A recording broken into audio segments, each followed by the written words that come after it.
Hello everyone, you're welcome to Module 3 of Penrite's 2016 Online Teachers Workshop. We've discussed about online teaching and learning in Module 1, and in Module 2 we have discussed the various skills that are necessary for you to become an effective online teacher. And today we'll begin the practical session with this Module 3, where we are going to start practicing some of the things we have learned and to also equip ourselves for more practical work that is going to come up in Module 4 and Module 5. So today's topic is the dynamics and usability of e-learning resources and platforms. And our focus is going to be to identify the major LMS or CMS. You should be familiar with that term now, whether you call them learning management system or course management system, and other learning platforms and their usability for effective online teaching and learning. So if I may ask you, which one have you used before, or which one are you familiar with? Which one do you know?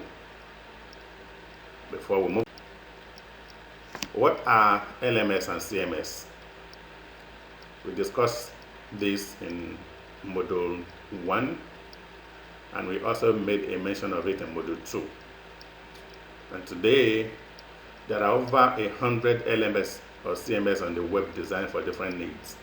But as many as they are, very few of them have been able to solve the specific e-learning challenge of Nigerians and probably Africa.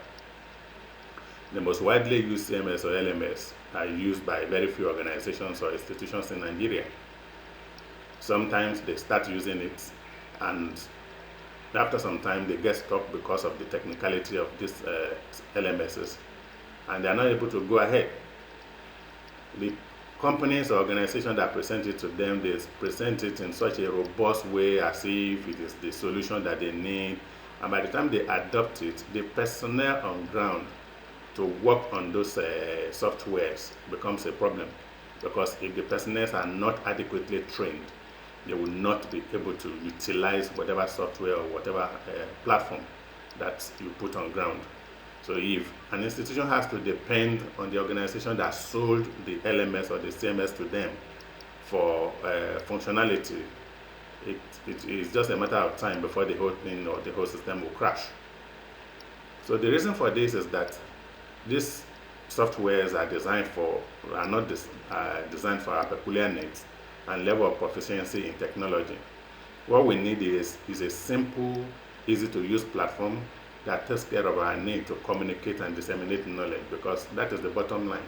Any LMS or CMS that you are using, it is for it to be able to receive your content and present it to your students, and then your students being able to work on them and give you a feedback. That is the summary.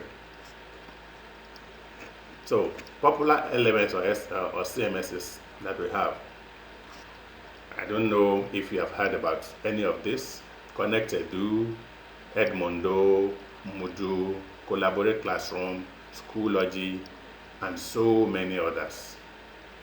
So many others. They run into hundreds of thousands of LMSs or CMSs. Different companies are coming up with different versions to take care of certain needs. Some are designed for chat alone, some are designed for quiz making alone, some are designed for as forum, bulletin board, some are designed only for news, different areas. And for educational purpose, we will need an LMS that is able to take care of academic and other related school support needs. So if we are going to adopt an LMS software or a CMS software to take care of this, there are certain things we should be looking at. There are certain features that it must have. Even if we are going to add to it, it also depends on whether the software is customizable. Some of them, like we discussed in Module 1 and 2, Some of them are open source software that are customizable. Some of them are paid versions that are not customizable. You have to revert to the company that produced them before you can do any modifications on them. But the open source softwares are modifiable, but it now depends on your knowledge, your technological knowledge, to be able to tamper with it and modify it to suit your own purpose. So, and as such, it's a no-go area to schools and organizations. So these are the top 15 LMS softwares that we have today. So Moodle, Edmodo, Connectedu, Blackboard, SumTutor System, Cornerstone, Schoology, SuccessFactor, Collaborate Classroom, Skillsoft, Desire to Learn, Next Dimension, Instructure, Docebo, Interactix. And if you look at the graph in front of each one of them, it simply shows the number of customers that are using it worldwide, and then the users that are using it, and then how popular it is on the social media. That is what the graph represents. Then this is the first 10 of the top 20 LMSs, and if you look at it, it's the same list that we mentioned before.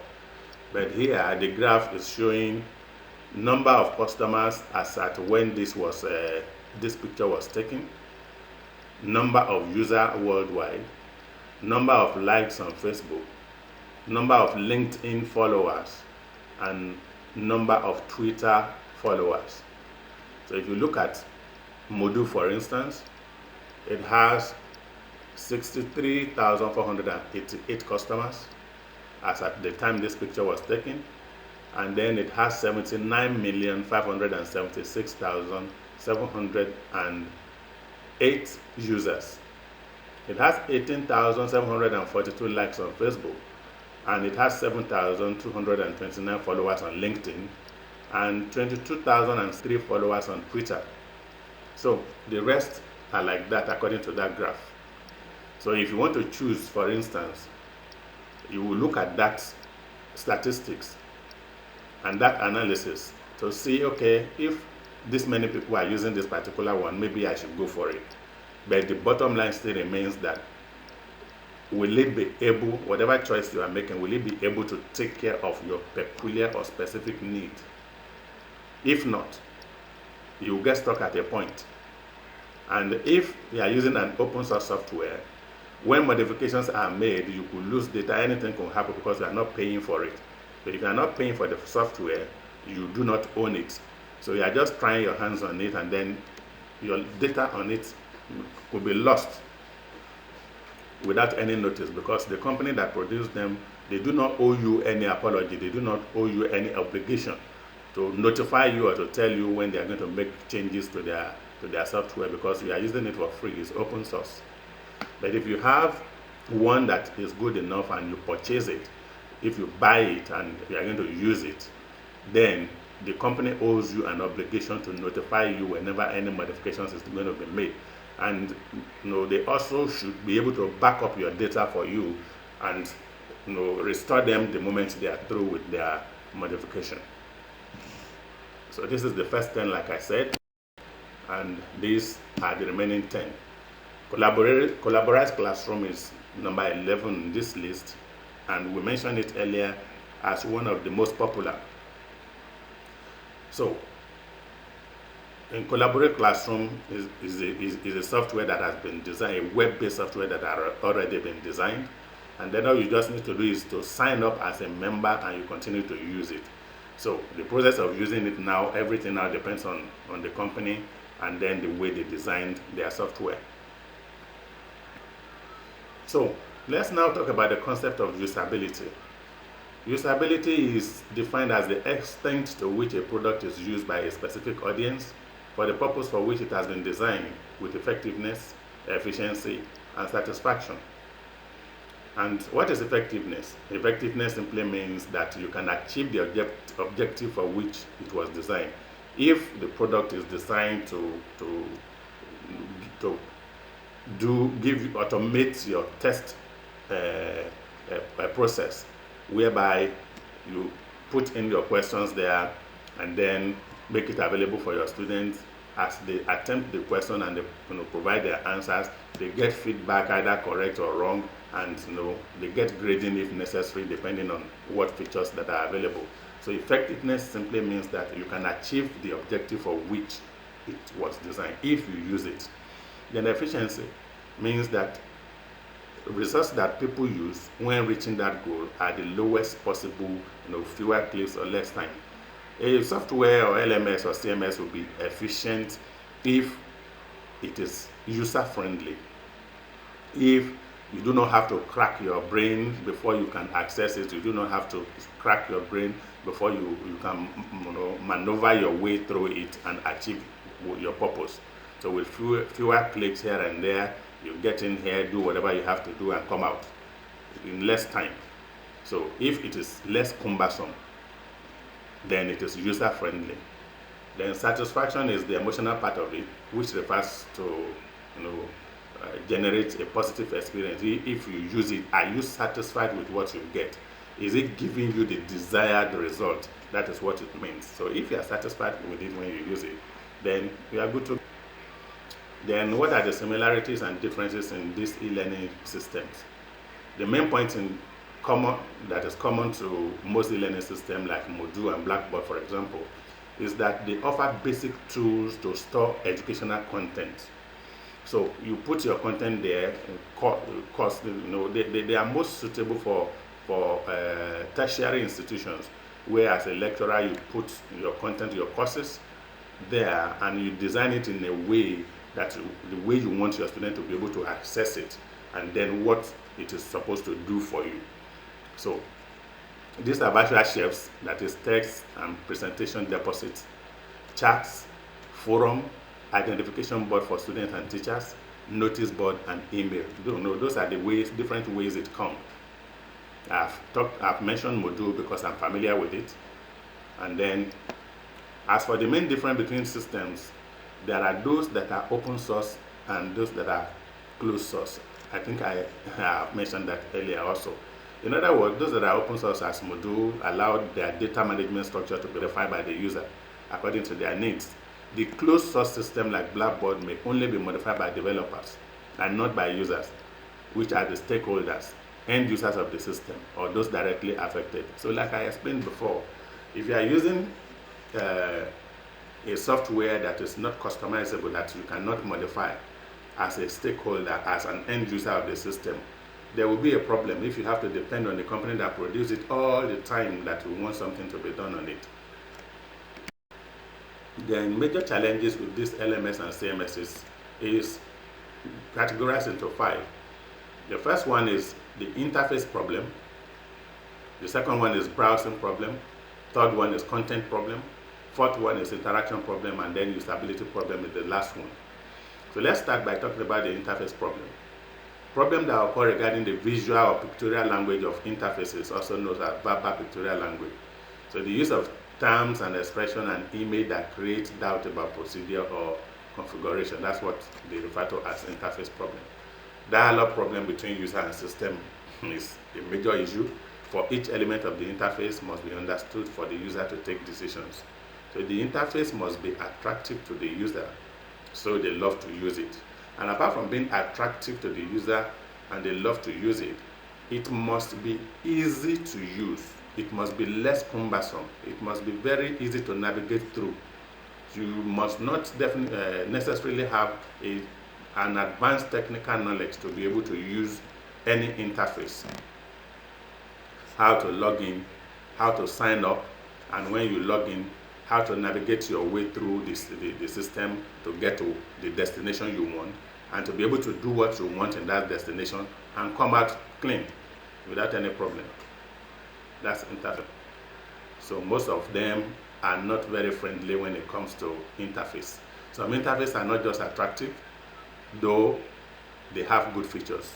Some do have a bit attractive interface, but they lack the features that will help the user to be able to achieve their purpose. Number 2 is browsing problem. When the browsing of the system is presented in an inconsistent manner, and forces the user to make unnecessary path, you then have a browsing problem. If you cannot go straight to where you want to go, that you have to go through different means to get there, or you need an advanced technical knowledge to be able to maneuver your way through the system, then it is not user friendly at all. That's browsing problem. So you should be able to browse your way through the system with ease. Then content problem. These problems are consolidated in a way the information is presented to user.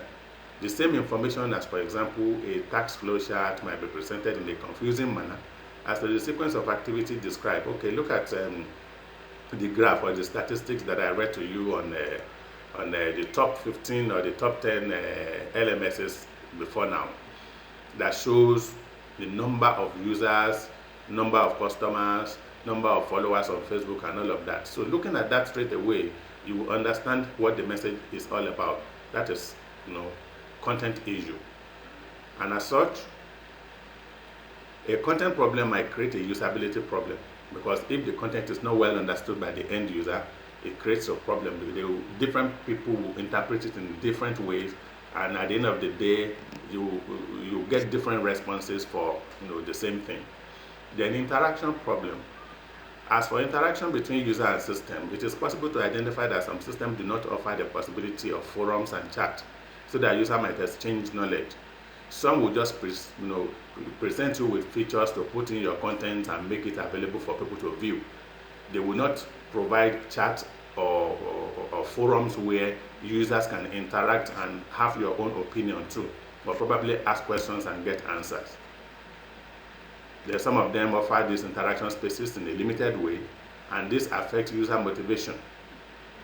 An e-learning system should allow and encourage interaction through all means available. So there should be no restriction about interaction when it comes to e-learning, because it should be free, like in a classroom where every student has the freedom to ask questions and to get answers from their teacher. So number 5 is interaction problem.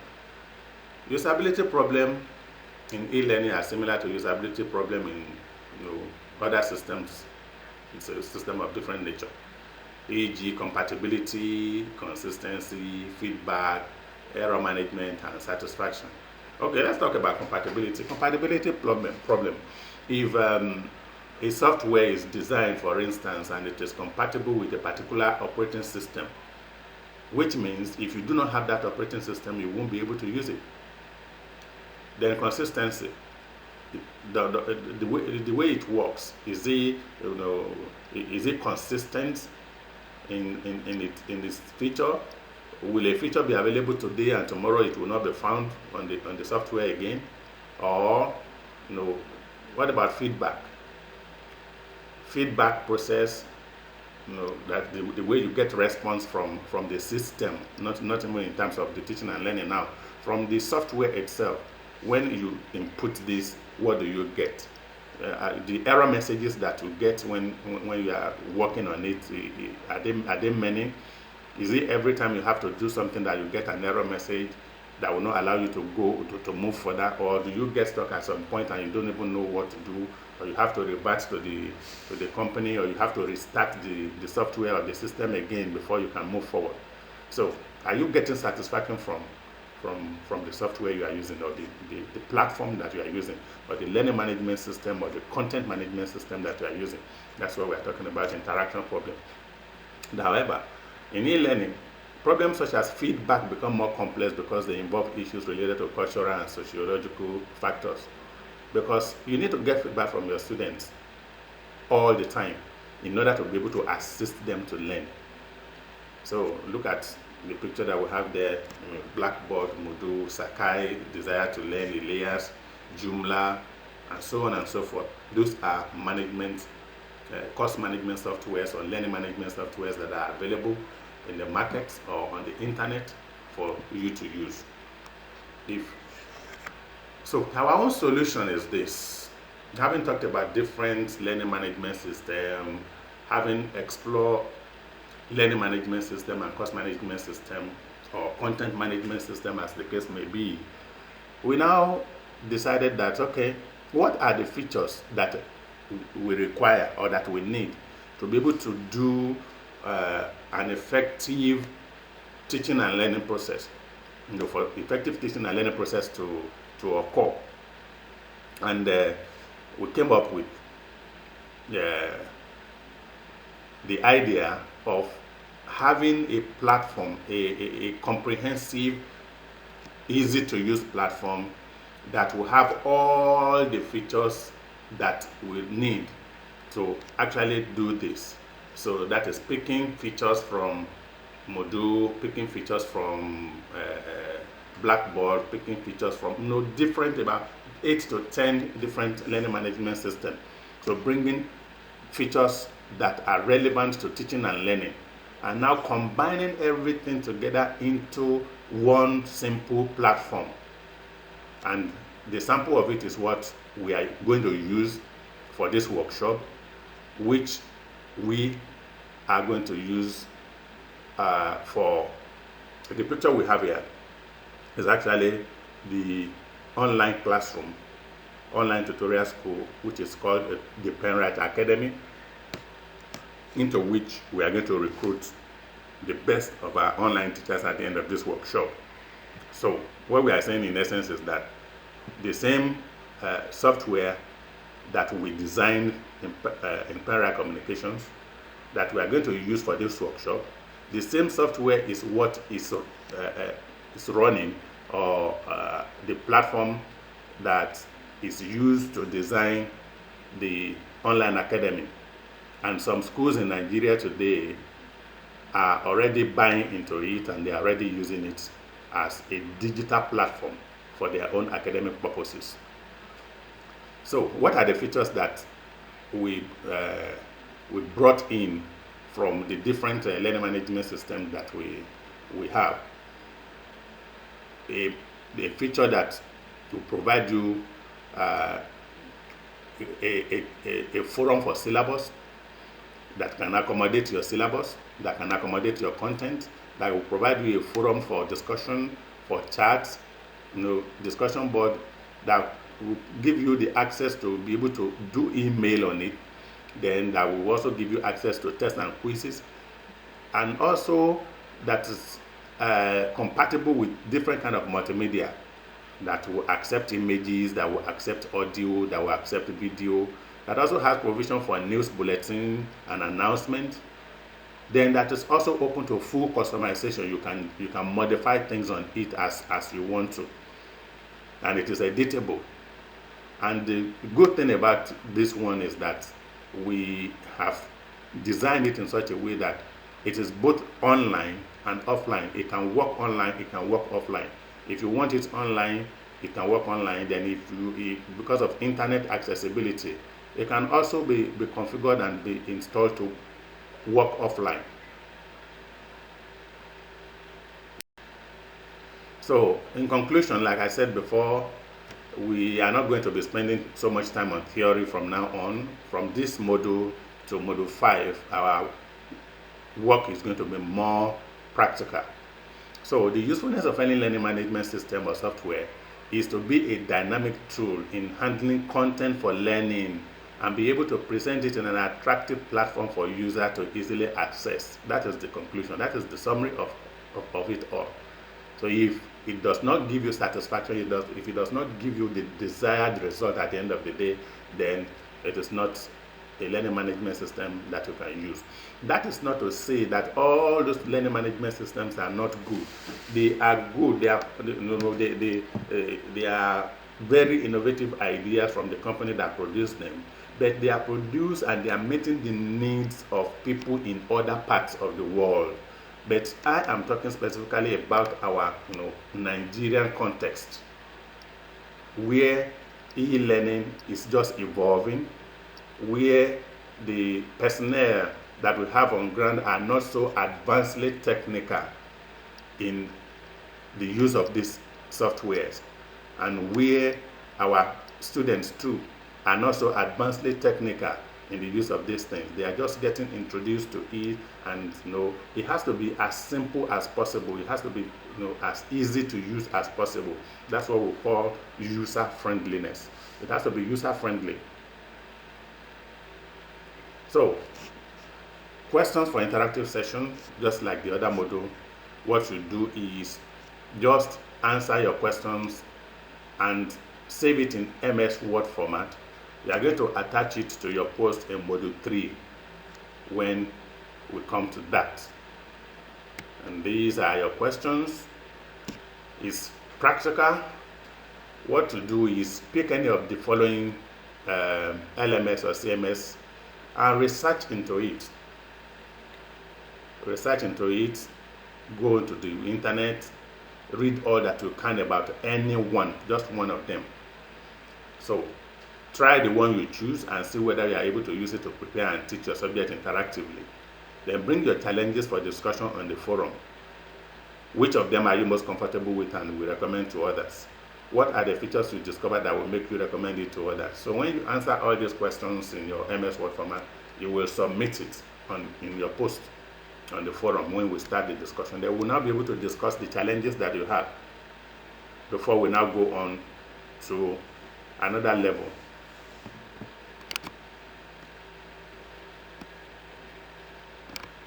So thank you for your attention. This is the end of module 3. God bless you.